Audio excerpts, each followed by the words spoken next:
El término de adicción, así como está muy asentado y muy definido en cuando hablamos de adicción a sustancias, hay mucha más confusión y mucha más discusión cuando hablamos de adicciones conductuales, ¿sí?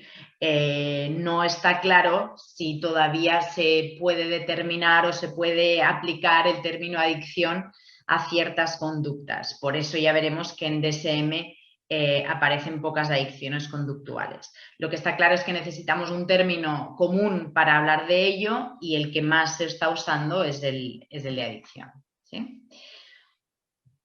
Vale, entonces, ¿qué serían las adicciones conductuales? ¿No? Pues entendemos que toda conducta, conductas muy normales y muy habituales en nuestro día a día y aparentemente saludables, ¿no? Como pueden ser el deporte, el trabajo, el sexo, la comida, etcétera, dependiendo de las características de la persona y dependiendo de ciertas circunstancias contextuales, pueden acabar convirtiéndose en un problema. Vale, bueno, en fin. Entonces, cualquier actividad que genere cierto placer, sí, va a ser susceptible de poder generar una adicción, a pesar de que es cierto que hay unas adicciones que podríamos considerar como más frecuentes o más comunes y son las que vamos a ver con mayor detenimiento, ¿no? Os decía, cómo identificar cuando una conducta, la compra, la comida, el sexo, el trabajo, se ha convertido en un problema y poder diferenciar, por ejemplo, en el caso de las compras, lo que sería una adicción a las compras o lo que sería un consumismo social, ¿no? Pues hay dos elementos que nos van a permitir hacer esa identificación. Uno va a ser la falta de control que la persona siente que tiene para con la conducta, ¿sí? Es decir, la persona no lo hace porque le apetece, no lo hace con una voluntariedad, con una racionalidad, sino que lo hace desde la falta de control, desde la falta de desde la incontrolabilidad, perdón, ¿sí? Y la segunda característica sería la dependencia. Lo que os he dicho antes, aunque creo que no me habéis oído, que os decía que el problema no soy yo, el problema no es la conducta, el problema es la relación que yo establezco con la conducta, ¿sí? Que acaba siendo una relación tóxica, una relación de dependencia.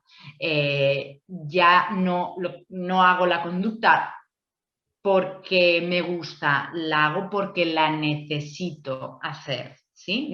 Siento que necesito comprar. Cuando se ha desarrollado esa sensación de necesidad, podríamos entender que ya hay una relación de dependencia con esa conducta y por lo tanto estar delante de un problema, ¿sí? En las adicciones a sustancias es frecuente ver el policonsumo, ¿sí? Personas que tienen un problema de adicción al alcohol juntamente con adicción a la cocaína. Sin embargo, en las adicciones conductuales eso no es frecuente.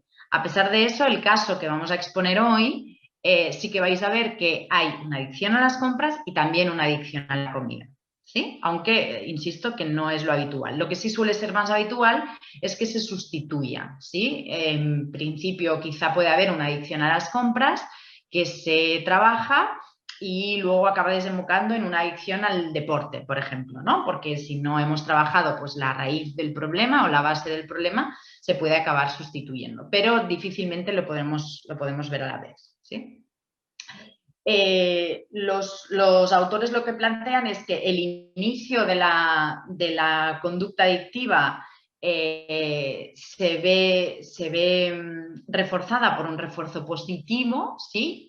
Yo siento sensaciones positivas cada vez que hago la conducta, entonces eso hace que la conducta se mantenga, pero a la larga, a medida que el problema se va desarrollando, el refuerzo acaba siendo negativo. Es decir, yo ya no hago la conducta para sentirme bien, para sentir esas sensaciones positivas que yo sentía, sino para eliminar un malestar, una ansiedad, una irritabilidad, en ocasiones propias del síndrome de abstinencia de no estar realizando la conducta, ¿sí? ¿Qué es lo que...? Bueno, aquí veis que pone el juego, pero en realidad lo podríamos generalizar a cualquier tipo de conducta. ¿Qué es lo que acaba haciendo que una conducta pueda acabar generando una adicción? Pues habría como 3 variables que nos ayudarían a entender eso. Uno es el potencial adictivo de la propia conducta, ¿sí? Hay conductas que tienen un reforzador de por sí, ¿no? Por ejemplo, el sexo, la comida, ¿no? Son reforzadores muy naturales. En este caso, pues, la conducta tiene un valor reforzante propio, ¿sí? Otra variable es la interacción que yo tenga con esa conducta, es decir, la posibilidad que yo tengo de realizar esa conducta. No es lo mismo, por ejemplo, en el caso de la adicción a las compras, que yo viva en una gran ciudad donde estoy rodeada de centros comerciales y de tiendas, que yo viva en un pueblecito apartado en la montaña, donde mi acceso a los centros comerciales y a las tiendas es mucho más limitado, ¿no? Con lo cual la facilidad o la posibilidad de interactuar y de realizar esa conducta también va a determinarlo, ¿sí? Y la otra cuestión es la predisposición que tenga esa persona, ¿sí? A nivel de personalidad, estilos de afrontamiento, autoestima, carencias emocionales, gestión emocional, problemas en cuanto a las relaciones sociales, etcétera, etcétera. ¿Sí? En función de cómo sean esas 3 variables, se puede acabar generando una adicción conductual. Más. Vamos a ver muy brevemente qué similitudes hay entre las adicciones conductuales y las adicciones a sustancias, ¿no? Para entender mucho más de lo que estamos hablando.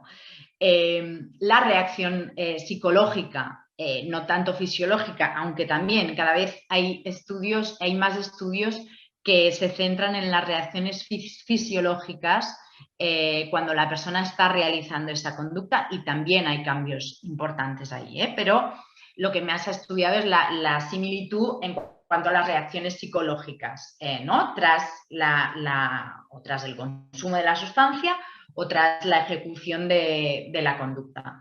El cómo me siento, ¿no? Durante la realización de la conducta, esa euforia, ese bienestar, ese refuerzo positivo, y luego la culpa, el malestar, el arrepentimiento, etcétera, etcétera, ¿no? Factores de personalidad, lo que decíamos antes, ¿no? La búsqueda de sensaciones, la impulsividad, la baja tolerancia a la frustración, ciertas carencias emocionales, ciertos problemas de vínculo, todas esas características serían comunes tanto en las adicciones conductuales como en las adicciones a sustancias, ¿sí?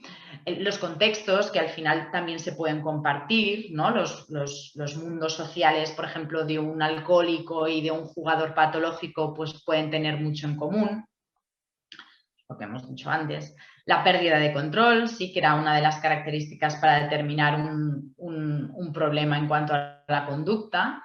El que al final el realizar esa conducta o el consumir esa sustancia acaba degradando y degenerando los distintos ámbitos de la vida de la persona, que hay una negación o una minimización del problema, sí, aquí lo veremos en la fase de intervención, ¿no?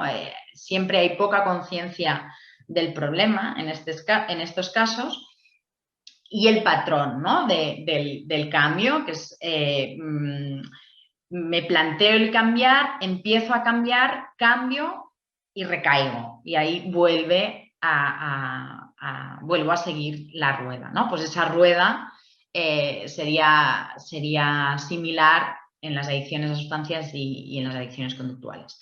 ¿Cuál sería la diferencia? Pues la mayor diferencia que hay la encontramos en la intervención. Cuando hablamos de adicciones a sustancias, lo que perseguimos es la abstinencia total, ¿sí? Que la persona deje de consumir alcohol, deje de consumir cocaína, etc. Cuando hablamos de adicciones a conductas, excepto en el juego patológico, que también perseguimos la abstinencia total, En la adicción a las compras, por ejemplo, o en la adicción a la comida, lo que perseguimos no es una abstinencia total, porque obviamente moriría de inanición si esa persona deja de comer. Lo que perseguimos es el autocontrol, ¿sí? Es decir, que la persona sea capaz de realizar esa conducta con control, ¿sí? Mucho más difícil, ya os adelanto, que la abstinencia total. Es mucho más difícil hacerlo con control que dejar de hacerlo, ¿sí? Pero no existe esa posibilidad. No hay criterios diagnósticos para la adicción a las compras ni para la adicción ni para las adicciones conductuales, perdón, porque ya hemos dicho que no es una entidad propia, ¿no? con criterios diagnósticos propios en los manuales diagnósticos, ni en DSM ni en CIE-10, pero sí que tenemos 6 criterios que nos pueden ayudar a identificar si hay una adicción. Antes veíamos 2, ¿no? El tema de la falta de control y la dependencia o la necesidad que la persona tiene a la hora de realizar la conducta. Esas son 2 variables importantes. Pero luego tenemos 6 criterios más que nos van a ayudar a identificar eso. Una es el protagonismo que la actividad acabe teniendo en la vida de la persona, ¿no? Cuando hay una adicción conductual, me baso en la adicción a las compras, el comprar, acaba siendo el protagonista en la vida de esa persona. Yo me levanto y pienso en comprar, me levanto y compro, me levanto y planifico y recuerdo la compra de ayer y me arrepiento de la compra de ayer y pienso en si hoy voy a ir a comprar, ¿sí? Es decir, no solo realizando la conducta, sino pensando en la conducta o sintiendo sobre la conducta, pero se acaba convirtiendo en el eje central, ¿no? De la vida de la persona. 2, que la conducta acaba siendo el regulador emocional de esa persona, ¿no? Yo me siento, es decir, las emociones son una consecuencia de la conducta, de la realización de la conducta, pero las emociones, la conducta también acaba siendo un regulador de esas emociones, ¿no? Me siento mal, realizo la conducta. Me siento bien, a veces también realizo la conducta, ¿no? Entonces, mi forma de regular mis emociones acaba siendo única y exclusivamente mediante la realización de esa conducta, ¿sí? El fenómeno de la tolerancia, tan estudiado en las adicciones a sustancias, pues también presente en las adicciones conductuales, ¿no? Es como que cada vez necesito realizar la conducta más veces para poder sentir el mismo bienestar o para poder eliminar el malestar. El síndrome de abstinencia, también muy protagonista en las adicciones a sustancias. En este caso sería con síntomas básicamente psicológicos, ¿no? Ansiedad, irritabilidad, etcétera, etcétera, cuando la persona no puede realizar la conducta.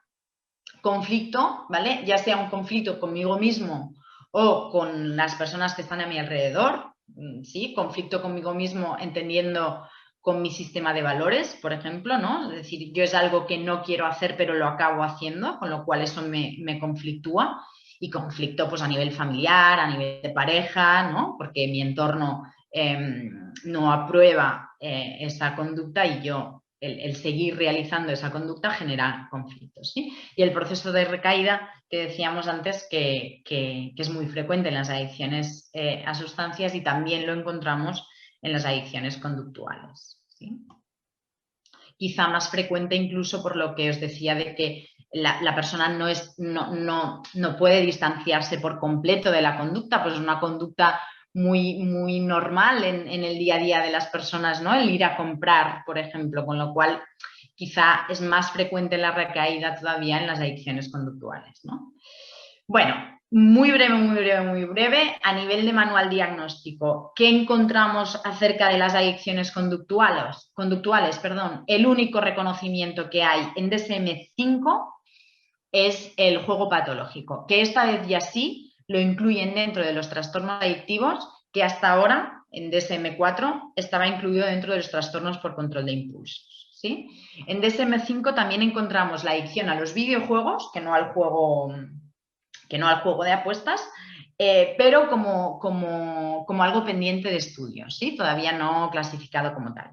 La adicción a la comida, que no está tipificada, pero sí que encontraríamos muchos paralelismos con algunos trastornos de la conducta alimentaria, como por ejemplo el trastorno por atracón, ¿sí? Y la adicción al sexo, se está estudiando también la posibilidad de poder incluirla en el siguiente manual diagnóstico, pero dentro de los trastornos obsesivo-compulsivos. O sea, imaginaros ahí la variedad de trastornos que podemos tener delante nuestro, desde el trastorno por control de impulsos, trastornos por adicciones, trastornos de la conducta alimentaria, trastornos obsesivos-compulsivos.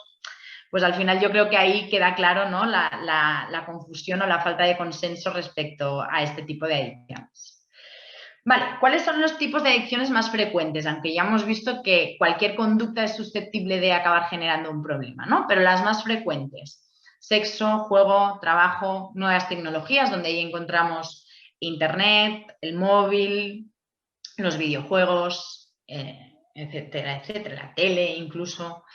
La adicción al deporte y la adicción a las compras y la adicción a la comida, que son las dos únicas que vamos a ver porque es de lo que va el caso que os he preparado, ¿sí? ¿Cuándo podemos hablar de adicción a...? Hay un elemento que se me ha olvidado mencionar cuando hablábamos de similitudes entre adicción a sustancias y adicciones conductuales, es el sesgo atencional. Se ha visto que el sesgo atencional se refiere como a la distorsión que cometen las personas con adicciones a sustancias, que tienen mucha mayor capacidad reactiva a todos los estímulos que tengan que ver con la sustancia. Pues este fenómeno también se ha demostrado en las adicciones conductuales, ¿sí? Que son personas que tienen mucha mayor reactividad emocional y cerebral, cuando los estudios se realizan, a los estímulos que tienen que ver con la adicción. Pues en este caso a las compras, pues a una tienda, a la tarjeta de crédito, al artículo, al centro comercial, ¿no? Hay mucha mayor reactividad a esos estímulos que una persona que no tenga adicción, ¿sí? Venga. ¿Cómo definiríamos la adicción a las compras? Pues lo que decíamos antes, ¿no? La incontrolabilidad es un impulso que la persona no puede controlar respecto a adquirir objetos que la mayoría de las veces no son necesarios. La persona no necesita ese objeto. Es el comprar por el acto de comprar, no por el objeto, ¿sí? La persona lo vive como un impulso que no puede controlar y una necesidad, ¿sí? Lo que decíamos antes de la dependencia. No es que me guste hacerlo, es que necesito hacerlo, ¿sí? Evidentemente, los endeudamientos pueden llegar a cantidades exorbitantes, ¿sí? O muchas veces tampoco tan exorbitantes, pero mucho mayores de la capacidad económica del paciente. El objeto adictivo, es decir, la adicción no está en el objeto, no está en lo que compro, está en el acto de comprar, con lo cual toda la estimulación de estar en el centro comercial, las luces, la música, el ambiente, la publicidad, el pasar por caja, el sonido de la tarjeta de crédito o de la caja registradora, todos esos estímulos son estímulos reforzantes y que generan gran estimulación, ¿sí?, al adicto a la compra. Lo que sucede en la mayoría de adicciones, cuando lo estoy haciendo, probablemente hay una sensación de euforia y de satisfacción, pero automáticamente después es cuando salgo de la tienda, ya aparece un sentimiento de culpa, malestar, reproche, arrepentimiento, etcétera, etcétera, ¿sí?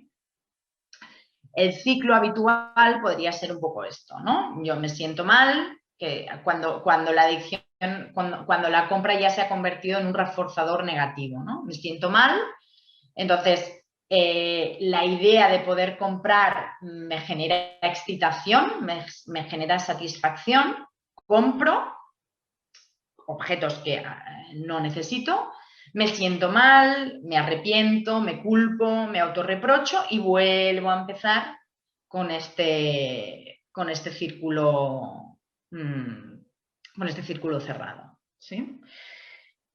Variables implicadas, pues las del propio contexto, ¿no?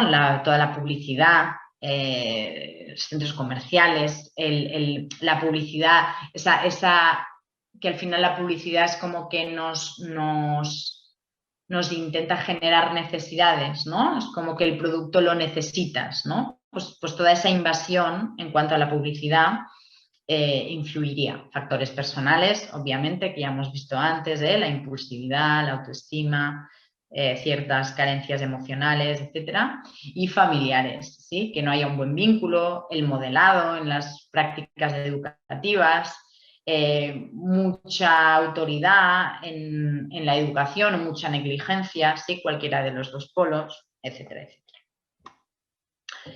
¿Qué se ha visto en cuanto a la compra? Se ha visto que tiene mucho que ver con el materialismo, ¿sí? ¿Y qué entendemos por materialismo? La importancia que se le da al tener, ¿no? Al tener objetos, al tener cosas, el éxito y la felicidad. Es decir, un adicto a las compras o una persona con un problema de adicción a la compra basa su autoestima en cuanto a que es más importante en función de lo que tenga, basa su éxito en función de la cantidad y la calidad de objetos que tenga en su poder y basa su felicidad en tanto y cuanto que cuantas más cosas tenga, cuanto más poder adquisitivo tenga, cuanta más capacidad tenga de poder comprar, más feliz voy a ser, ¿sí? Cuanto más pueda comprar, más feliz voy a ser. Entonces, con ese concepto de autoestima, es muy probable que se acabe generando una adicción a las compras, ¿sí? La adicción, luego lo veremos mucho más claras esas características con el caso que vamos a ver, ¿eh?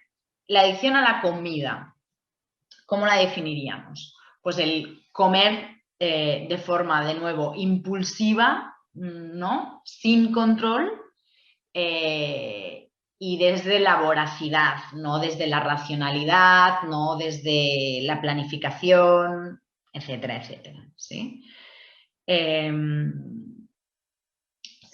La adicción a la comida no suele ser, suelen ser personas que se dan atracones, ¿sí? Ellos pueden tener unos hábitos alimentarios base, estándar, pero luego aparecen los atracones. En esos atracones se pueden ingerir pues, desde 1000 calorías hasta 5000 calorías en un muy breve espacio de tiempo. Normalmente lo hacen solos y luego se siente, bueno, la reacción emocional después, ¿no? Es pues de nuevo culpa, arrepentimiento, hay un malestar físico por la cantidad de alimento que se ha consumido y toda la parte emocional, ¿sí?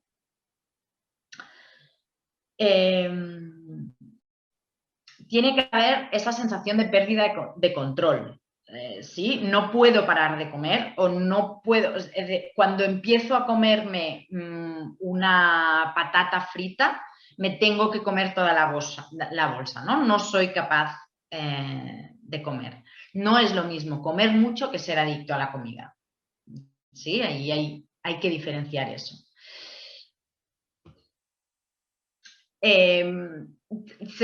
Podemos diferenciar como 3 tipos de adicción a la comida, aunque os diría que el más común es el primero, ¿sí?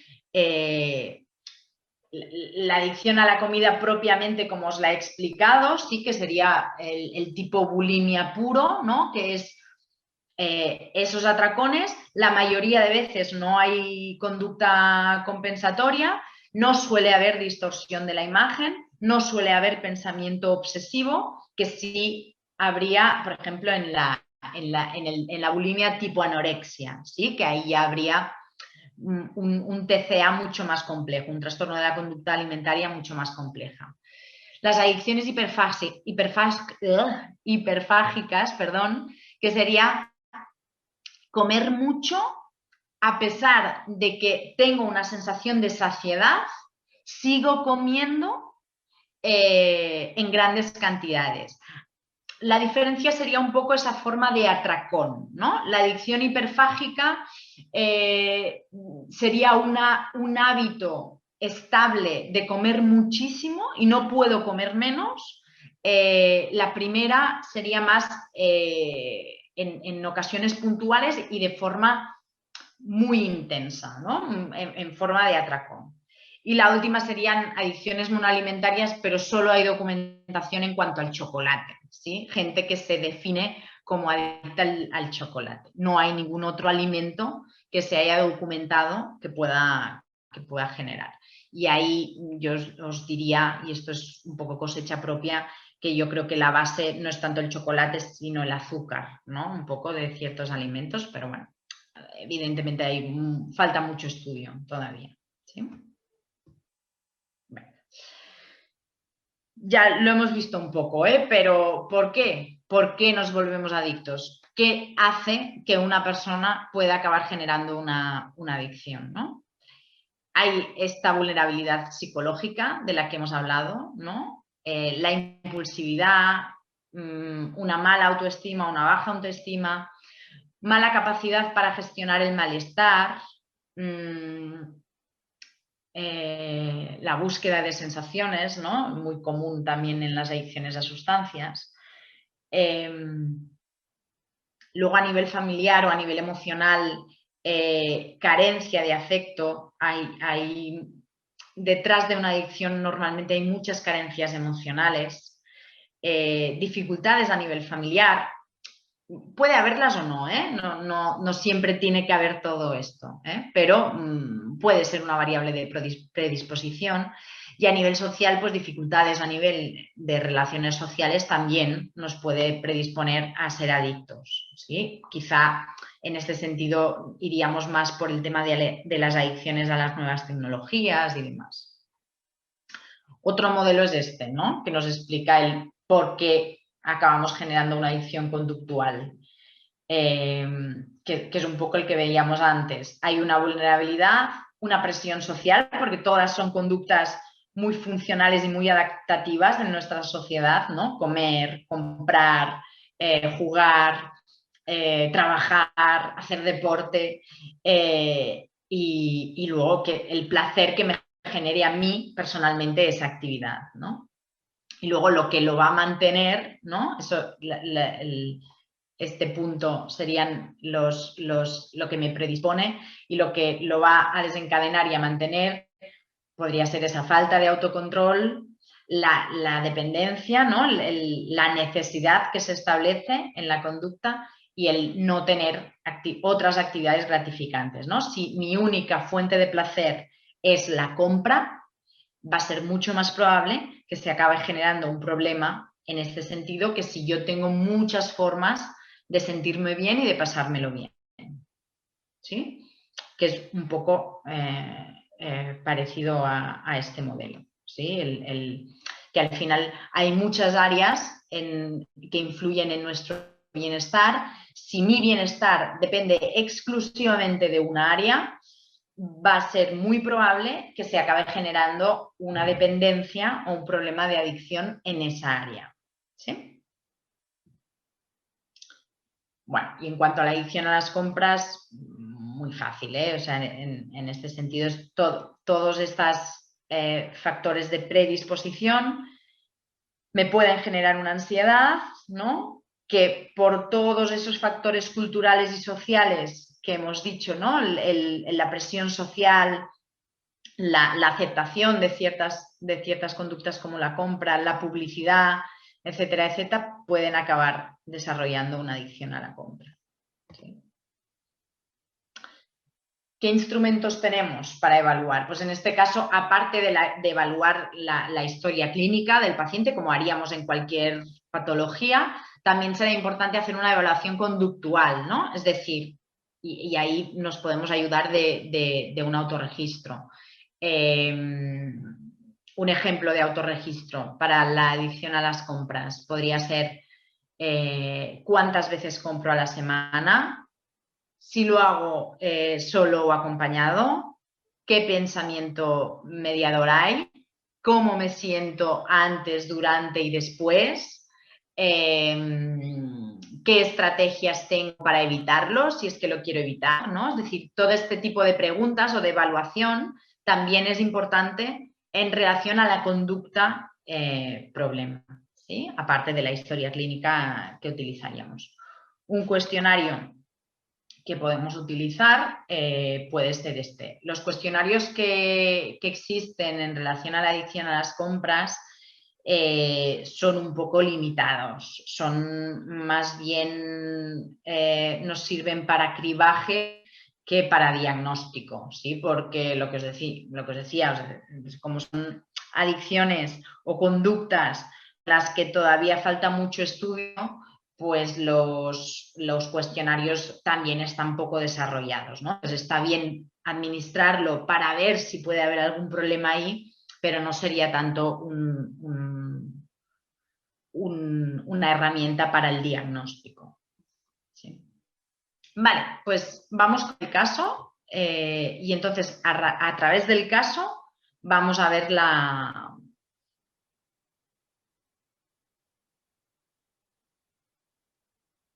Vale, ahora estoy viendo en el chat, vale, que hay algunos compañeros que ponen algo como el chat general está cerrado, pero Hugo, si te parece, luego dejaremos 20 minutos para que podáis plantear todas las dudas o todas las cuestiones. Pero sí creo que lo hemos dicho, ¿no? El endeudamiento en la adicción a las compras es una de las consecuencias, ¿eh? Y ya vamos a ver que no, no solo es el endeudamiento, es decir, la problemática no la vamos a valorar tanto en cuanto al dinero que yo invierto en la compra, sino en la relación, en la proporcionalidad entre el dinero invertido y mi poder adquisitivo. Si yo tengo unos ingresos de 5.000 euros al mes y gasto 1.000 euros en compras, no es lo mismo que si yo tengo unos ingresos de 1.000 euros al mes y gasto 800 euros en compras, entendiendo compras no necesarias, ¿eh? No es lo mismo, gasta mucho menos el segundo, pero probablemente tiene un tema mucho más grave el segundo también, ¿eh? que el primero. Venga, os explico el caso de Carmen, ¿vale? Y luego vemos cómo abordé este caso. Se trata de una mujer de unos 50 años de edad, está casada, tiene un hijo. Este hijo vive fuera del domicilio familiar entre semana y los fines de semana vuelve a la casa familiar, ¿sí? Estudia fuera, entonces durante la semana está fuera y el fin de semana regresa a la casa familiar.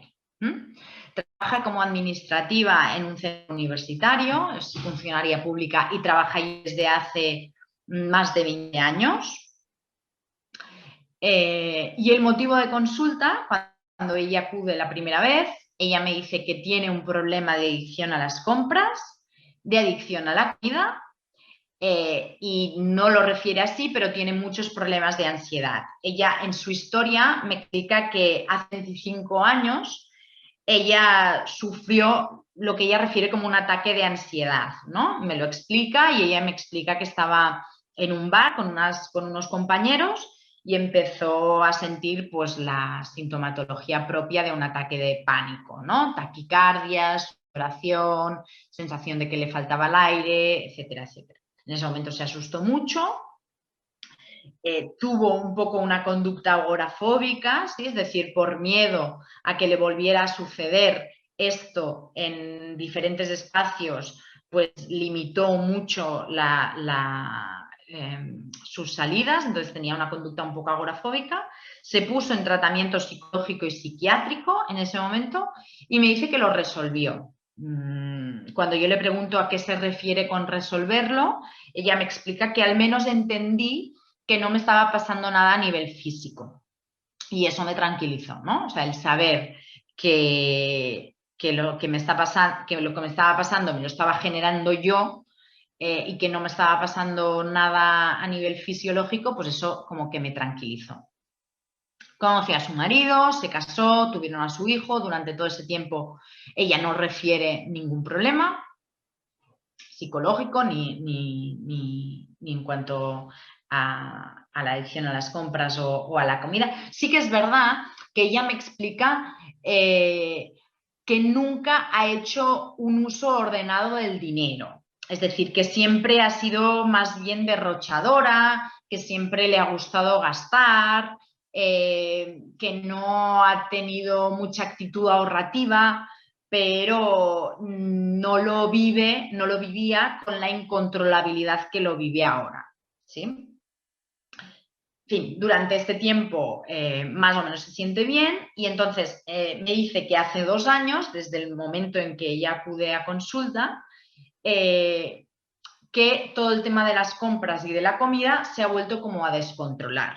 Cuando exploramos qué pasa hace 2 años, ella me explica que hace 3 años muere su madre y hace 2 años, es decir, 1 año después, muere su tía materna.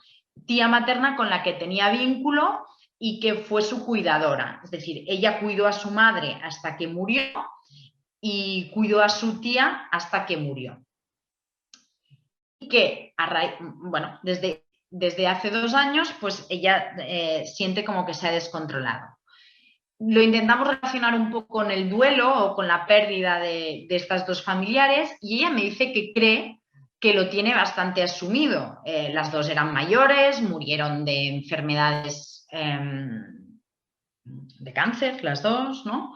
Y me dice que ella cree que tiene el duelo bastante bien elaborado, que no cree que haya nada ahí que pueda ser justificante de ese descontrol, ¿sí? Eso es lo que ella me refiere en esa primera sesión. En ese momento, a pesar de que había seguido un tratamiento psiquiátrico cuando la primera vez, ahora en estos momentos no estaba tomando nada de medicación,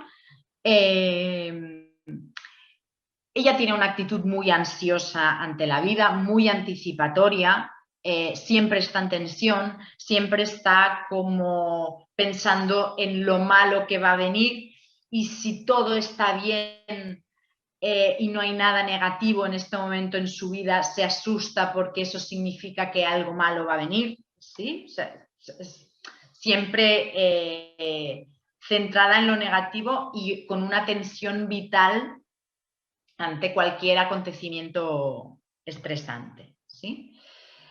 Tiene muchísimos miedos. Me dice que tiene miedo a volar, tiene miedo a las alturas, tiene miedo a conducir, tiene miedo incluso a ir por la calle.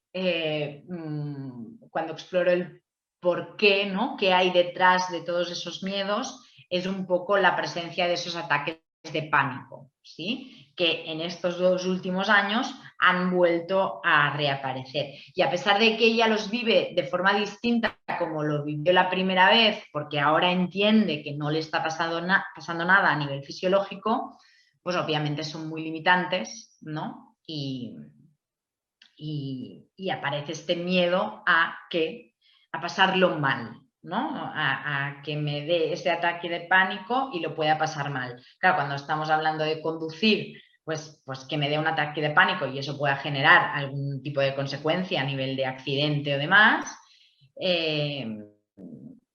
Y cuando estamos hablando, pues, del vuelo o de las alturas, no, pero ella, por ejemplo, con las alturas, era una mujer que tenían un grupo social junto con su marido en el que hacían excursiones por la montaña y demás, y lo ha dejado de hacer porque, claro, pues esa ansiedad y ese miedo a las alturas, pues le limita a la hora de hacer esas excursiones, y lo ha dejado de hacer. A nivel cognitivo, ¿vale? Os he planteado algunos de los pensamientos que podemos identificar en esta paciente. Se me ha ido descontrolando la vida, sobre todo ella lo refiere en estos 2 últimos años. En cuanto a la compra, me explica, si no compro algo no soy feliz. Ella refiere directamente que la compra la vive como una necesidad. Siento que necesito comprar para sentirme bien. Ella, hay en un momento de la sesión que me expresa, echas de menos a gente, te vas quedando solo, y cuando exploramos, ¿no?, el por qué esa soledad o ese aislamiento, es por lo que os digo, ¿no?, porque ella cree que como está pendiente de esa ansiedad y con el miedo a que aparezca esa ansiedad, ella no es capaz de disfrutar en esas reuniones sociales y tampoco cree que sea capaz de aportar nada positivo a ese grupo social. Pánico al no control. Yo creo que eso es importante, ¿no? Siento que no estoy a la altura de mi marido y mi hijo. Hay un pensamiento como de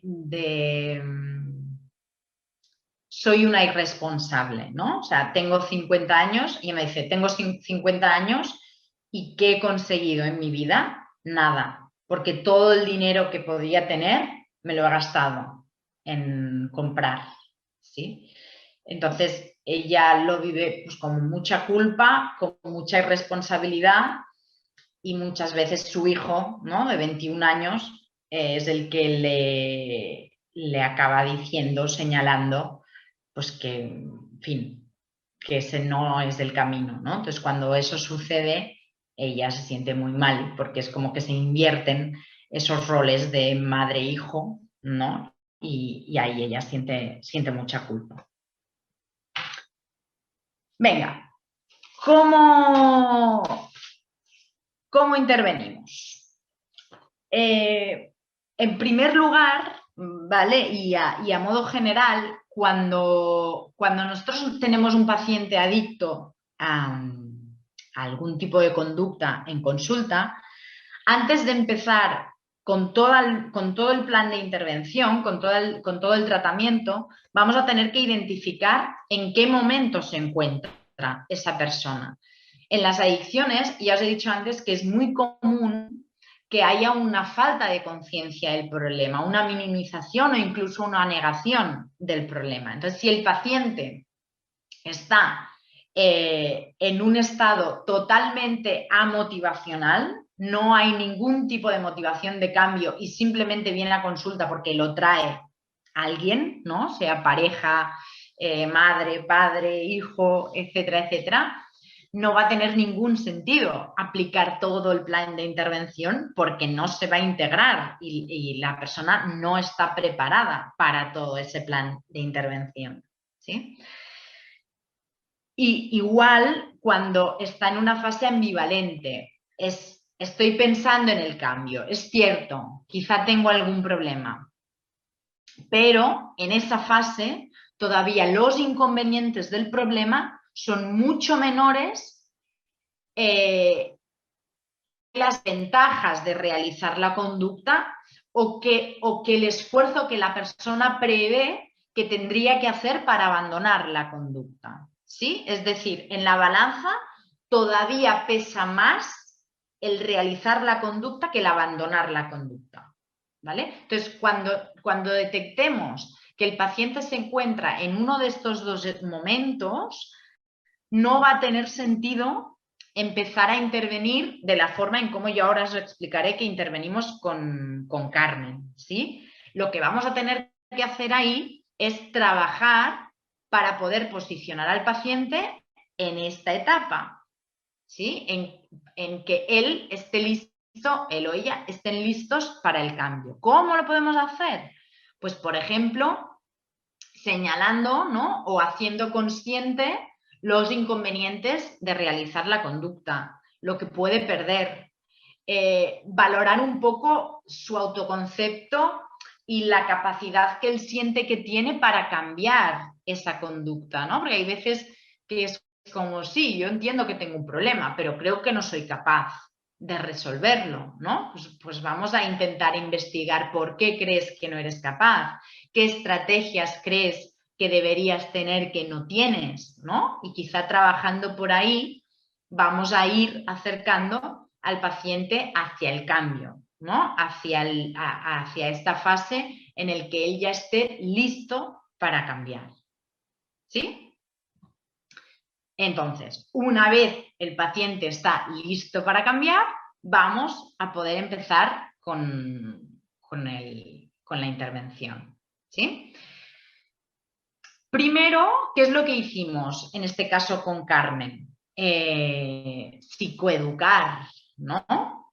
¿Qué es la adicción a las compras? Porque en eso también os lo podéis encontrar mucho, ¿no? Que son términos como muy sociales, ¿no? Yo soy adicto al sexo, soy adicto a las compras, tengo un problema de adicción con la comida. Pero luego hay que ver, ¿no? Hay que valorar a qué se refiere con adicción a la compra, qué es realmente una adicción a la compra, y entonces ver si ahí el paciente se sigue sintiendo identificado con eso o no, ¿no? En este caso, Carmen, es cierto que sí presentaba una conducta totalmente incontrolada hacia las compras y se movía desde la necesidad, ¿sí? A nivel de la comida, que os he dicho, ¿no? Ella también refiere la adicción a la comida. Lo que ella refiere es mucha sensación de descontrol con la comida. Ella me dice, yo soy capaz de empezar una dieta y quizás estar 2 o 3 días comiendo sano y de forma controlada, pero luego es como que me descontrolo. No hay tanto presencia de atracones, es una conducta alimentaria muy desorganizada. Es como que de repente me como un bocadillo enorme a las 12 de la mañana, entonces llega la hora de comer y obviamente no tengo hambre, entonces no como, pero luego a las 5 de la tarde vuelvo a tener hambre y entonces allí me como 3 croissants y una bolsa de patatas, luego me siento súper llena y por la noche no ceno. ¿Sí? O sea, sería más este patrón de una conducta alimentaria muy desorganizada. Sí, ahí no sería tanto una adicción a la comida tal y como la hemos definido desde la teoría, sería una desorganización de la conducta alimentaria. En cuanto a las compras, la frecuencia que ella refiere es prácticamente a diario o día sí, día no. Puede comprar cualquier cosa, pero suele, es decir, el tipo de comercios o de tiendas a los que suele entrar son tiendas de ropa, perfumerías o tiendas de cosmética. ¿Sí? Básicamente esas dos. Aunque cuando yo le pregunto si estuvieras en un centro comercial donde solo hay ferreterías abiertas, ¿entrarías? Sí, me dice, perfectamente, y no entiendo nada de bricolaje ni de nada, pero entraría y compraría algún tipo de herramientas si no tuviera a mano las otras tiendas. ¿Sí? Entra porque lo que os he dicho antes, ¿no? Es que necesito comprar. Para sentirme bien necesito comprar. Entonces entro, compro, salgo y en el momento en que sale ya se siente mal y se arrepiente. ¿Sí? A nivel económico no hay endeudamientos, en este caso, tiene un buen poder adquisitivo, ella cobra un buen sueldo, su marido también. Lo que ella se reprocha es que no hay capacidad de ahorro en absoluto. Y ahí es donde ella dice, no, podría tener muchas cosas y no tengo nada. Viven en una vivienda de alquiler y no es capaz de tener nada en propiedad porque no ha sido capaz nunca de ahorrar. ¿Sí? Es cierto que no hay endeudamientos. Vale, entonces la psicoeducación va un poco por ahí, ¿no? El ver hablar sobre la adicción a las compras, el hacerle ver, ¿no? En este caso, ella no vinculaba esa ansiedad que nos refiere durante un montón de tiempo, que durante unos años estuvo estabilizada, yo lo llego a dudar, yo creo que el nivel basal es bastante elevado, lo que pasa es que está muy normalizado este nivel de ansiedad. Entonces, ella no vinculaba la ansiedad con la conducta adictiva y nos dimos cuenta, haciendo esta psicoeducación, ella me dijo, ostras, pues ahora que me hablas de esto, ¿no? De la relación que hay entre la ansiedad y la conducta de compra y el descontrol en la conducta alimentaria, ¿no? Yo siento ansiedad, me siento mal, entonces quiero comprar para aliviar esta ansiedad y fruto de esa ansiedad como que canalizo esa ansiedad en el descontrol totalmente alimentario y acabo comiendo más por impulso que por hábito o por racionalidad, ¿no? Cuando ella se dio cuenta de esa relación, ¿no?, entre los tres conceptos, me dijo, ahí nos dimos cuenta de algo muy interesante, y es que me dijo, pues sabes que cuando voy por la calle y siento ansiedad, es esa ansiedad de, ay, me va a dar un ataque de ansiedad, me va a dar un ataque de ansiedad, me voy a marear, me va a dar un ataque de ansiedad, entro en una tienda y ahí me siento segura, porque ya estoy en una tienda. Entonces ahí como que no me puede pasar nada, ¿no? Si me pasa algo, me van a atender. Aquí estoy segura. Entonces ya he entrado, entonces claro, ya estoy ante el estímulo, ¿no?, de compra. Tengo allí delante mío todos los estímulos habidos y por haber. Entonces acabo comprando. Pero la ansiedad que ella sentía por la calle era un estímulo desencadenante de, no tanto de la conducta de compra, pero sí del entrar en las tiendas. Entonces, claro, una vez estoy dentro de las tiendas, la conducta de compra es casi inevitable, ¿sí? Pues en este caso la psicoeducación nos permitió poder que ella se pudiera dar cuenta de ese análisis funcional, ¿no?, de cómo esas variables se relacionaban entre sí, ¿sí?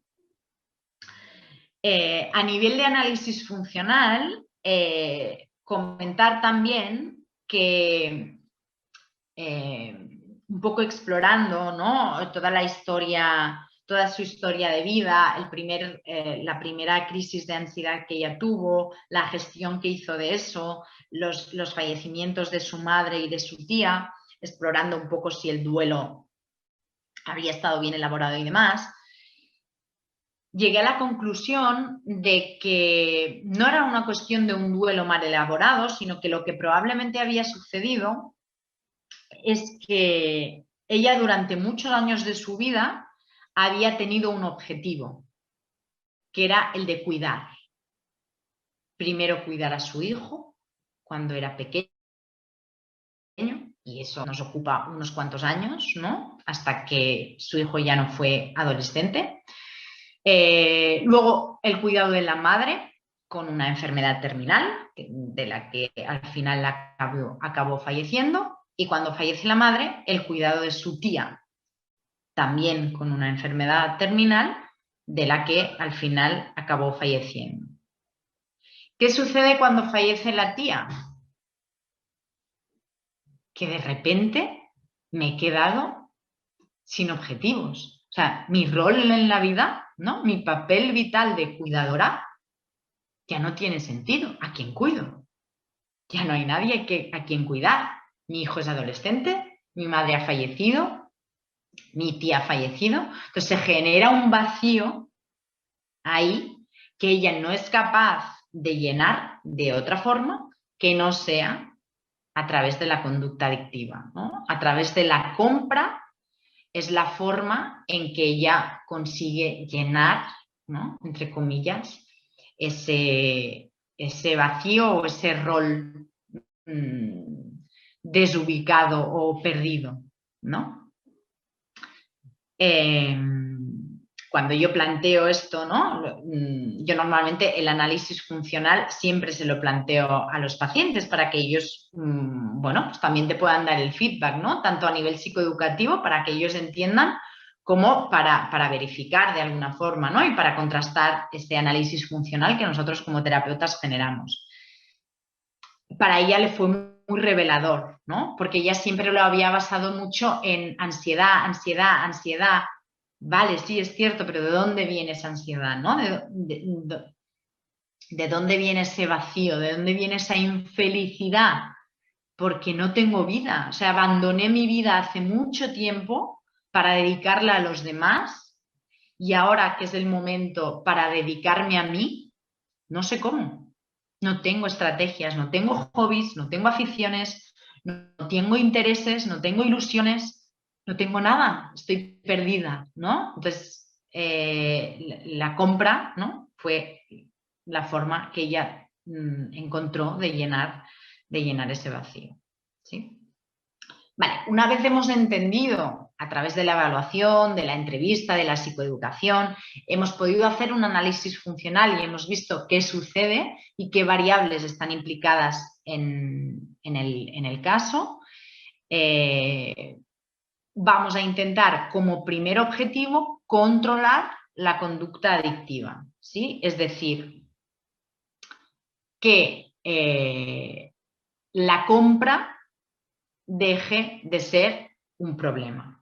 ¿Cómo lo vamos a conseguir esto? 3 estrategias concretas: el control de estímulos, la gestión emocional y el plan de actividades alternativas. ¿A qué nos referimos con el control de estímulos? Todos los estímulos que de alguna forma desencadenan la conducta adictiva.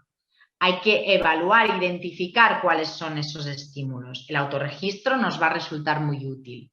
En el caso de Carmen, ¿cuáles fueron esos estímulos? Las tiendas, obviamente, ¿no? Pasar por delante de una tienda o pasear por un centro comercial. La ansiedad. Ya hemos visto que la ansiedad era un desencadenante para entrar en una tienda para sentirse más segura. La sensación de infelicidad, de vacío, ¿no? Lo único que me hace sentir bien es comprar, pues voy a comprar, o sea, esa sensación de infelicidad. El tener dinero, identificamos que a principio de mes, es decir, cuando ya ingresaba la nómina, la conducta de compra era mucho más elevada, mucho más frecuente que a finales de mes, ¿no? Que podía espaciar esa conducta de compra a 2, 3 días sin comprar, ¿vale? Con lo cual el tener dinero, otro estímulo. En cuanto a la comida, la ansiedad era también un estímulo desencadenante, ¿no? Del descontrol alimentario. Obviamente el tener alimentos en casa hipercalóricos y de fácil ingestión, patatas fritas, bollería, platos precocinados, etcétera, etcétera, ¿sí? El tener esos alimentos en casa. El no tener una planificación, ¿no? Es decir, si ella se había planificado un voy a comer esto, era mucho más fácil que ella siguiera con ese plan que si no tenía ningún plan para comer. Ella vivía con su marido, esta información no os la he dado, vivía con su marido, pero a la hora de comer ella comía sola, porque su marido trabajaba todo el día y ella hacía una jornada intensiva y a la hora de comer ya estaba en casa, ¿vale? Con lo cual la hora de la comida ella siempre la hacía sola y solía ser el momento de más descontrol alimentario. Por la noche no solía haber tanto descontrol alimentario porque ya estaba su marido presente. El hacerlo sola, ambas cosas, o sea, el comer sola y el comprar sola, también era un estímulo desencadenante de mucho más descontrol. ¿Sí? Creo que no me dejo ninguno más. Desde dinero, la compañía, no. ¿Vale? Entonces, ¿cómo planteamos el control de una vez hemos identificado esos estímulos, cómo planteamos ese control de estímulos? Ahí hay varias formas de hacerlo, ¿vale? En función de la gravedad del caso y en función de las posibilidades reales que tengamos de poder controlar esos estímulos, ¿sí? En este caso, como vimos que el dinero era un estímulo precipitante, ¿no? de la adicción a la compra, lo que planteamos es que ella no tuviera físicamente la tarjeta de crédito. ¿Vale? Se la pasamos a su marido, ¿vale? Y así ella no disponía físicamente de la tarjeta de crédito para poder ir a comprar. Sí que es cierto que había algo de dinero en efectivo en casa, pero muy poca cantidad, ¿sí? No lo suficiente como para poder mantener una conducta adictiva durante todo el mes, ¿sí? Eso por un lado. La gestión emocional. Tuvimos que hacer mucho trabajo de control de la activación, de relajación, ser consciente de cuál es mi emoción, reconocerla. Por ejemplo, cuando un ejercicio muy concreto, ¿no? Que hacíamos cuando ella iba por la calle. Ella, o sea, el recorrido de su casa al trabajo y de casa y del trabajo a casa era un recorrido súper peligroso, porque ahí había muchísimas tiendas, muchísimas panaderías donde había bollería y todo tipo de alimentos hipercalóricos en las que ella también podía entrar a comprar esos alimentos que luego en casa se comería. Entonces lo que planteamos es que tanto en el momento de salir de casa como en el momento de salir del trabajo, un ejercicio de control de la activación, ¿vale? En este caso planteamos, lo que planteé es, bueno, combiné, porque normalmente combino un ejercicio de respiración controlada con el ejercicio de relajación de Jacobson, pero ahí podríamos utilizar cualquier ejercicio de control de la activación, ¿no? Y la condición era que no puedo salir de casa o no puedo salir del trabajo hasta que no sienta que esta ansiedad ha disminuido el nivel, lo planteamos, ¿no? Como por debajo de 5. Si voy por la calle y me doy cuenta de que esa ansiedad vuelve a subir, voy a parar, me voy a sentar en un banco, fuera, en la calle, no voy a entrar en ningún sitio, ¿no? Me voy a sentar fuera en la calle y voy a hacer el mismo ejercicio. Cuando me sienta mejor, sigo con mi camino. Ahí también a nivel de reestructuración cognitiva, ¿no? Lo que trabajamos fue la posibilidad de que eso me pase, de que realmente me tenga una crisis de pánico en medio de la calle, me desmaye y me tenga que venir a socorrer, en cuanto no había pasado nunca, ¿no? Pues las probabilidades de que pasara eran bajas. Poniéndonos en lo peor, ¿no? Venga, pues vamos a ponernos en lo peor y vamos a asumir que esto puede pasar. Se podría asumir, hay gente suficiente en la calle como para que me pueda socorrer, sí, ¿no? También un poco ese trabajo cognitivo, ¿eh? Pero el control de la ansiedad, que era un gran desencadenante, tanto de la conducta alimentaria descontrolada como de la compra, fue un elemento importante a trabajar, ¿sí? Y el plan de actividades alternativas. Ella, es lo que os decía, ¿no? No de repente toda su vida dejó de tener sentido. Ella no tenía nada que hacer más que trabajar y ya está. Y luego tenía toda una tarde por delante totalmente vacía, sin ningún tipo de objetivo, ¿no? Entonces ahí, explorando un poco cuáles eran sus intereses, inquietudes y demás, planteamos actividades alternativas incompatibles con ir a comprar, ¿no? Pues por ejemplo, en su caso, planteamos iniciarse en el mundo del deporte con la práctica del yoga, por ejemplo, que le llamaba la atención y le resultaba curioso, 2 días por semana, y se apuntó también a un taller de manualidades, de un tipo de escritura en concreto, no recuerdo el nombre, pero era como un tipo de escritura concreto, que también le llamaba como mucho la atención, le habían pasado información y se apuntó 2 días más, con lo cual ya teníamos 4 tardes a la semana ocupadas. La tarde del viernes su marido estaba en casa porque hacía jornada intensiva, con lo cual el marido estaba en casa, y el fin de semana también estaba acompañada, con lo que ahí el riesgo se minimizaba muchísimo. ¿Sí? Esto ya lo hemos visto. Vale. Una vez hemos trabajado, o sea, hemos eliminado los estímulos de delante para que la persona sea, obviamente, no lo hemos dicho en cuanto a control de estímulos, también el que no fuera a comprar, o sea, la compra habitual de la semana, pues iba su marido, ella no. Intentamos cambiar un poco el recorrido, porque en este caso, como estaba muy ritualizado, ¿no? Eran como siempre las mismas tiendas a las que entraba, porque el circuito siempre era el mismo. Cambiamos el circuito, no porque en el circuito nuevo no hubiera tiendas, que también había, porque al final viviendo en una ciudad, pues te encuentras tiendas en cada esquina, pero ya no eran las tiendas en las que ella solía entrar. ¿Sí? Con lo cual minimizamos, el estímulo no es tan potente como si seguimos pasando por delante de las mismas tiendas. ¿Sí? Con lo cual, eso también fue un tema, el cambiar el circuito.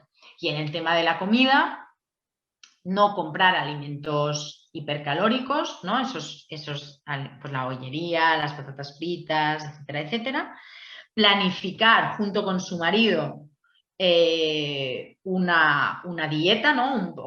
No una dieta hipocalórica, porque tampoco es la idea, simplemente organizar las comidas de toda la semana para ya saber qué es lo que tengo que preparar y qué comer. Y la única comida que hacía sola era la de mediodía, con lo cual por la noche ya teníamos la compañía de su marido que funcionaba como un elemento de seguridad. ¿Sí? Vale, pues una vez habíamos alejado a la paciente de esos estímulos que incitaban a la conducta problema, le habíamos dotado de herramientas para gestionar esa ansiedad que disparaba la conducta de compra, y habíamos intentado llenar esos vacíos o encontrar un papel, ¿no? Un sentido, un sentido muy objetivo, ¿eh? Luego veremos más a nivel intrínseco, pero llenar un poco esos vacíos de la tarde. Ya podemos pasar como a la fase de cambios más estables, ¿no? Más de base, los que están más en la base de la adicción. Lo que conseguimos con esta primera fase es una recuperación objetiva, es decir, ¿qué es lo que sucedió? Que la paciente minimizó, casi extinguió las conductas de compra. ¿Sí? Vale, ya no compraba, porque claro, habíamos controlado una serie de estímulos que no se lo permitían. Pero ¿ese es el objetivo? No. El objetivo no es que la paciente no compre. El objetivo es que la paciente sienta que es capaz de no comprar, que es capaz de entrar en una tienda y que no haya una conducta totalmente descontrolada de compra. Y eso solo lo vamos a conseguir si una vez alejada de esos estímulos y una vez la paciente tiene estrategias para controlar esa ansiedad, la volvemos a exponer a esos estímulos.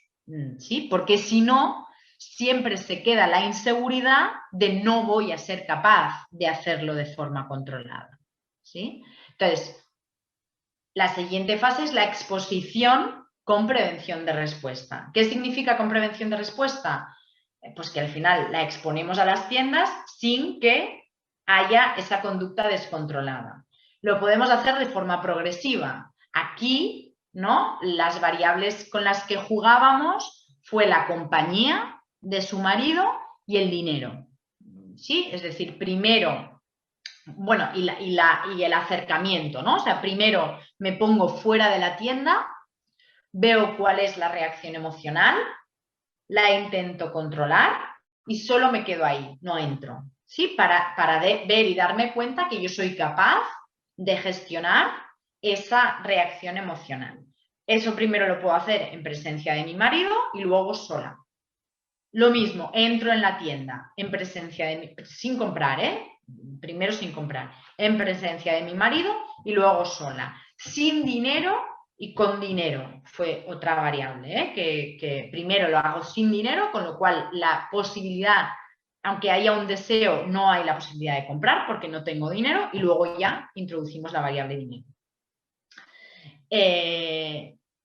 Con la comida no llegamos a plantear como que comprara alimentos hipercalóricos porque no es necesario, ¿no? Pero sí que lo que hacíamos era exponerla a esa tienda o esa panadería en la que ella solía comprar los croissants o la bollería, ¿no? Pues voy, me estoy en la puerta, siento el olor, ¿no? Dejo que la reacción emocional aparezca y la gestiono. Entro, me tomo un café, por ejemplo, y gestiono esa reacción emocional, por ejemplo. ¿Sí? Y luego otro elemento en el tema de la comida es el, venga, va, no organizamos, dejamos de organizar de forma tan estricta el menú y vamos a ver qué pasa, ¿no? Vale, no tengo planeado qué comer. Pues venga ahí, ¿no? ¿Qué reacción emocional aparece? Gestiono esa reacción emocional, entonces decido que no actúo de forma impulsiva, sino decido en función de mis objetivos y de mis valores qué es lo que quiero comer. Porque si mi objetivo y mi valor es comer sano, comer de una forma saludable, ¿qué tipo de comida de ahora me va a acercar a ese objetivo? ¿Sí? Solución de problemas, ¿no? Y estilos de afrontamiento. En este caso no había unos problemas, unos conflictos muy determinados. Hay veces que nos encontramos como con problemas de pareja, con problemas sociales, con algún tipo de conflicto muy puntual. En este caso no lo había. Sí que lo que intentamos, ¿no? Fue trabajar el miedo a volar, que también hicimos exposiciones ahí, el miedo a conducir, el miedo a las alturas, para que eso le permitiera recuperar toda la parte social que ella tenía y se sentía satisfecha con esas relaciones sociales, pero que había abandonado a raíz de todas esas fobias, ¿no? Por decirlo de alguna forma. Y el tema del control de impulsos, algo que es importante trabajar siempre en una adicción conductual, porque lo que decimos, el objetivo es el autocontrol, no la extinción de la conducta, ¿no? Entonces, ¿cómo podemos trabajar ese control de impulsos? Pues la idea es conectar a la persona con sus valores, ¿no? Eliminar o distanciarme de esa conducta no planificada e impulsiva, por ejemplo, demorando el refuerzo, ¿no?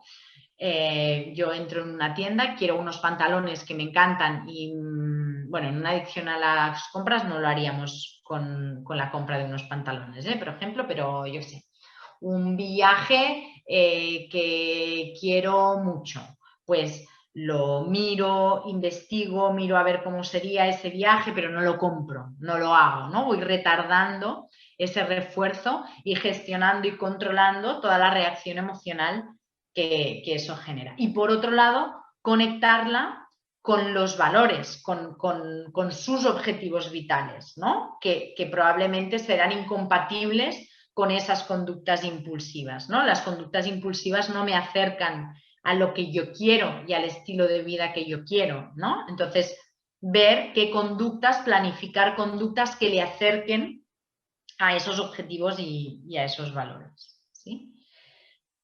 Y finalmente, para generalizar y consolidar todos esos cambios, es importante invitar siempre a que, en el caso de que haya habido alguna caída puntual, de que haya habido algún deseo de realizar la conducta problema, se haya realizado o no, que sea capaz de verbalizarlo, ¿no? Porque solo desde la verbalización vamos a poder abordarlo y aprender de ello, ¿no? Entonces, una vez lo verbalice, vamos a ver qué factores de riesgo han habido, ¿no? O pueden haber, y cómo podemos afrontar esos factores de riesgo, ¿sí? En este caso, por ejemplo, con Carmen, el factor de riesgo más esencial era la ansiedad, ¿no? Sus niveles de ansiedad. Que volviera a haber ansiedad por alguna cuestión vital, pues imaginaros, ¿no? Una situación laboral, un estrés en el trabajo, que su hijo tuviera problemas y eso genere ansiedad, ¿no? Y que el afrontamiento de esa ansiedad volviera a ser desde la conducta de compra, ¿no? Entonces, identificar esos factores de riesgo y ver o recordar, en este caso, ¿no? Cómo podemos afrontar esos factores que no sea desde la compra, ¿no? En este caso. Implementar otro estilo de vida, es decir, como generalizar, ¿no? Pues en cuanto a los hábitos alimentarios, incorporar unos hábitos alimentarios saludables, el ocio y las aficiones que sean lo más amplias posibles, lo más ricas posibles, que mis fuentes de placer sean muy variadas, mis fuentes de felicidad, ¿no? Y ella decía, necesito entrar en una tienda para ser feliz. Pues bueno, ¿cómo más puedo ser feliz ahí, ¿no? Y diversificar esas fuentes de felicidad y abordar la culpa, ¿no? La culpa por esa irresponsabilidad que ella sentía, ¿no? No he sido capaz de ahorrar, no tengo nada, tengo 50 años y no he conseguido nada, pues abordar esa culpa, ¿no? A grandes rasgos desde el problema, es decir, que lo que sucede es que tienes un problema de adicción a las compras, ¿no? La no capacidad de ahorro no es algo intrínseco en ti, no es algo que te define, es algo que va asociado a un problema. En tanto y cuanto resolvemos ese problema, eso también se soluciona, ¿sí? Es decir,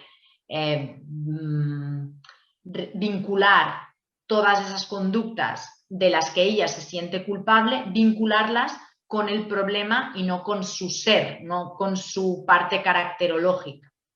¿Sí? Y hasta aquí. Vamos, dejamos, si os parece, ahora el turno a preguntas o dudas.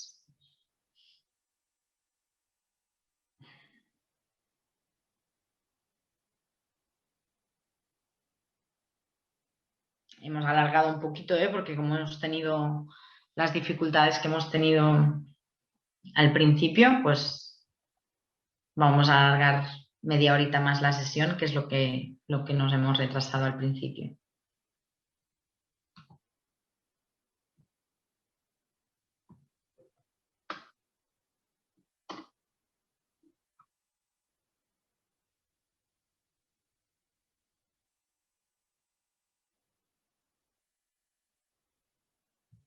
No sé si no hay ninguna pregunta.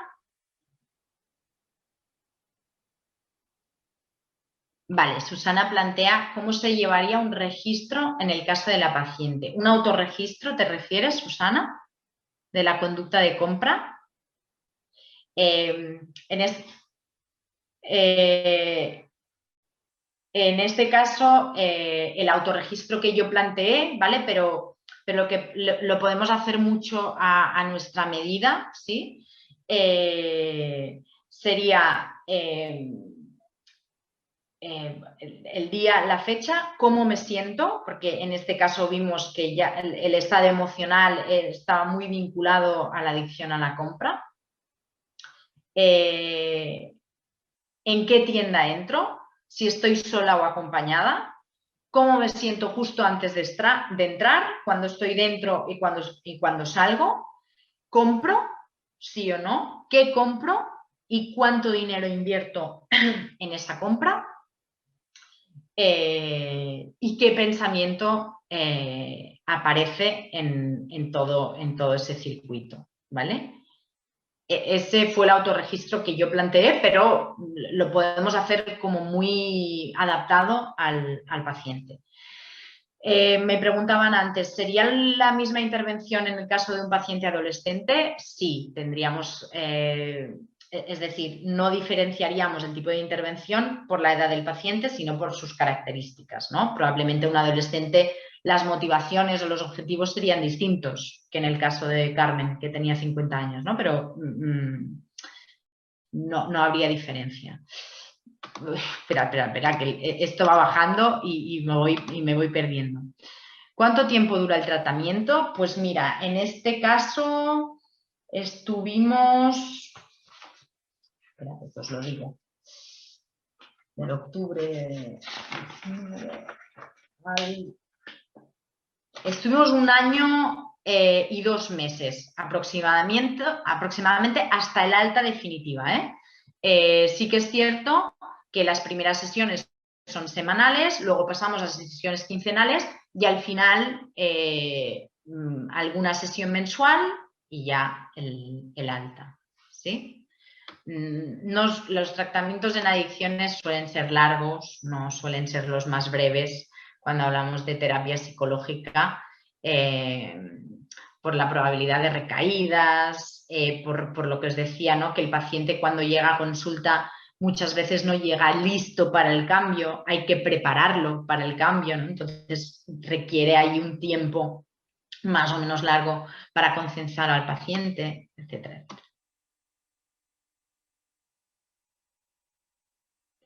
Vale, esta intervención no tengo ni idea qué es. En el caso de no tener posibilidad de acceder a un coterapeuta, como en este caso fue un poco el rol del marido, pues tendríamos que adaptarlo a la circunstancia, ¿no? Por ejemplo, en el tema del dinero sí que hay varios recursos, los bancos, las entidades financieras nos dan ciertas posibilidades de bloquear las tarjetas de crédito, firmar como una hoja de autorresponsabilidad donde yo me limito el acceso al dinero, ¿no? Pues por ejemplo, con el tema del dinero tenemos distintas posibilidades, ¿no? Que fue básicamente el apoyo más principal del marido, en este caso, en cuanto a la gestión del dinero. Sí que es verdad que normalmente son adicciones que suelen hacer de forma solitaria, entonces la presencia de alguien suele inhibir la conducta problema, pero bueno, si no tenemos la presencia de ese alguien, pues vamos a tener que jugar con el resto de estímulos para compensar ese déficit, ¿no? Pues con la parte de la gestión emocional, con los estímulos contextuales, modificación de los circuitos, etcétera, etcétera, ¿sí? ¿Tenía problemas de obesidad o bulimia? No. No tenía problemas, o sea, quizá tenía un sobrepeso, ¿no? No había una obesidad diagnosticada, no era una persona delgada, pero tampoco era una persona obesa. Sí que es cierto que a la que conseguimos control alimentaria hubo una reducción de peso, obviamente, pero ese tampoco era el objetivo, ¿sí? O sea, en este caso no había una consecuencia en cuanto a peso de ese descontrol alimentario, ¿sí? Que hay veces que sí lo hay, ¿eh? En caso de que acuda a consulta a alguien que no quiere cambiar sus conductas, ¿qué se haría? Lo he intentado explicar en la fase más de teoría. Si acude a consulta, algún tipo de motivación hay. Es decir, hay muchas veces que el paciente no acude a consulta. Te viene el familiar, ¿no? El padre, la madre, la pareja, y te dicen, mira, es que mi hijo o mi hija o mi pareja tienen un problema, yo creo que tienen una adicción a X, pero esa persona no lo reconoce. Ahí se le pueden dar ciertas estrategias a esos familiares para acercar, al final para concienciar al paciente del problema, y eso lo vamos a conseguir señalando los inconvenientes de la conducta problema, pero en este caso no tenemos al paciente. Si tenemos al paciente, algún tipo de motivación hay, tenemos que descubrirla, porque si no, no viene. el paciente a consulta. La motivación puede ser totalmente extrínseca, es decir, porque si no mi pareja me deja. Bueno, pero ya es una motivación, ¿no? Y entonces a partir de esa motivación empezar a evaluar y a valorar cuáles son los valores, cuáles son los objetivos vitales de esa persona, qué es lo importante para esa persona y qué tal alejada está de sus objetivos vitales como consecuencia de su conducta problema, ¿sí? Pero eso es un trabajo muchas veces de muchas sesiones, es decir, preparar al paciente para el cambio muchas veces nos lleva mucho más tiempo que el cambio en sí. ¿Sí? Tardamos más en prepararlo para el cambio, es decir, en que sea consciente del problema y de los inconvenientes del problema que luego en cambiar. Lo mismo, Elizabeth pregunta un poco lo mismo, ¿no? En el caso de que exista adicción a los alimentos y se niega a aceptar esta, ¿cómo se podía proceder? En un paciente adolescente, pues igual que en un paciente adulto. Hay que vincular las consecuencias que la conducta está teniendo, o sea, que el paciente se dé cuenta de que las cosas negativas que están sucediendo, perdón, a su alrededor están relacionadas con la conducta, ¿no? En este caso con la conducta alimentaria. El tiempo ya lo he dicho, no hubo fármaco, en este caso no hubo tratamiento farmacológico. Es más difícil el control de adicción a conductas, por ejemplo, la codependencia, que la adicción a ingesta de sustancias. ¿Es más difícil el control de la adicción a conductas? Sí. Es más difícil el perseguir el control, porque en la adicción a sustancias no perseguimos el control. En la adicción a sustancias lo que perseguimos es la abstinencia. Y siempre es mucho más fácil la abstinencia que el control. Porque fijaros que son pacientes que muchas veces ya uno de los factores que los predispone es precisamente ese déficit en el control de impulsos. Con lo cual, claro, es como si nuestro líquido de frenos es lo que necesitamos líquido de frenos para poder resolver el problema, pero no tengo líquido de frenos. Con lo cual, claro, es mucho más difícil aprender a frenar que decir, bueno, pues elimino la sustancia y ya está, no requiere control la sustancia, ¿no? La elimino. Con lo cual sí, es mucho más difícil el control, perseguir el control que la abstinencia. Cuando un paciente presenta una adicción conductual y al mismo tiempo una adicción física, pues una adicción a sustancias, pues tendremos que ver, ¿no? ¿Cuál es la adicción principal? Una pregunta o una forma de evaluar cuál es la adicción principal sería, por ejemplo, ¿no? Se me ocurre una adicción al juego y una adicción al alcohol, que suele ser algo frecuente. ¿Cada vez que bebes juegas? No. ¿Cada vez que juegas bebes? Sí. ¿Cuál es el problema principal? El juego. ¿Sí? Porque yo soy capaz de beber, solo de beber sin que eso genere problemas, pero cada vez que juego lo combino con el alcohol y eso me genera problemas. Entonces, ¿cuál es la adicción principal ahí? El juego. ¿Sí? No lo internet es...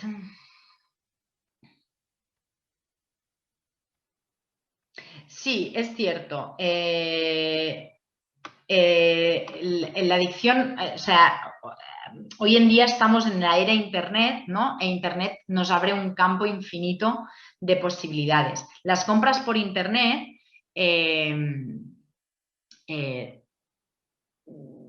evidentemente es una forma más de adicción a las compras, pero como hay una parte de estímulos que son muy presenciales, lo que os digo, ¿no? El entrar en la tienda, el pagar, el ruido de la tarjeta cuando pasa por la máquina, todos esos estímulos no los tenemos Por mucho que las plataformas busquen estimulación visual, auditiva y demás, no es lo mismo. Con lo cual, en la adicción a las compras, así como en la adicción al juego, por ejemplo, hay un auge brutal del juego online versus al juego presencial, en las compras no ha habido tanto esa sustitución, ¿no? Sí que es cierto que si vemos que el problema es la adicción a las compras, la adicción a las compras por internet, pues probablemente dentro del control de estímulos, el internet, sea a través del móvil o sea a través del PC, lo vamos a tener que controlar, ¿no? Lo vamos a tener que regular o distanciarle a esa persona de ese acceso a internet, ¿sí? ¿Tuve que hacer una carta de responsabilidad delante del esposo? No firmamos ningún tipo de carta de responsabilidad. El esposo decidió implicarse ya desde el primer día y así lo hicimos. Todos estaban de acuerdo, con lo cual, sin más.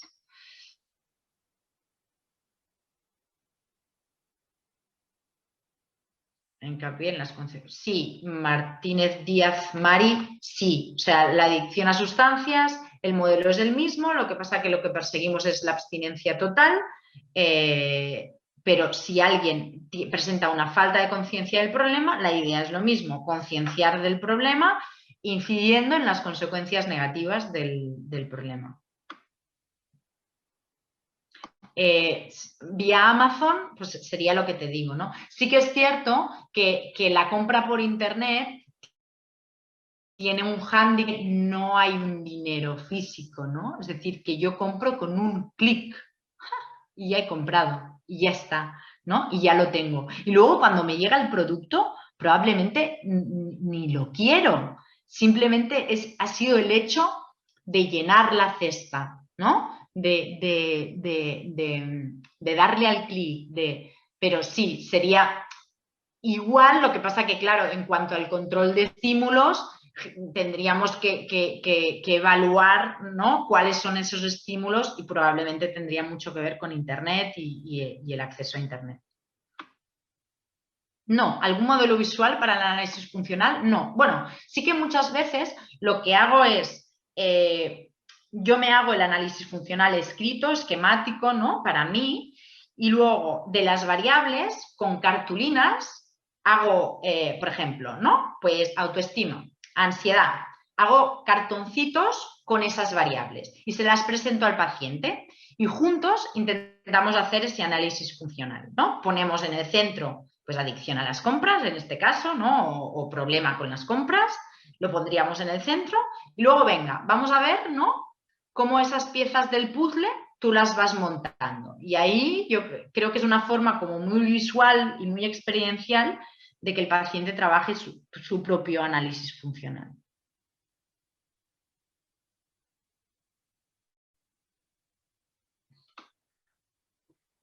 Las fases. No, no se comunica el plan de intervención. Bueno, no, en este caso yo no comuniqué el plan de intervención completo, sí que establecemos unos objetivos, ¿no?, y una línea de intervención, pero no planteo cómo hacer esto, después lo otro, no se lo planteo al paciente.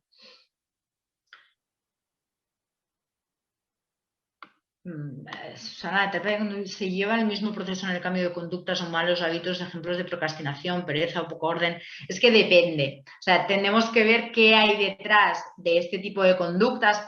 Ahí no podríamos estar hablando tanto de adicciones. Entonces, tendríamos que ver qué hay detrás de esa procrastinación, por ejemplo, y desde ahí trabajarlo, ¿no? No serían tanto adicciones en este caso. El apoyo farmacológico es muy útil. En muchas ocasiones nos puede ayudar, por ejemplo, a aliviar esa ansiedad.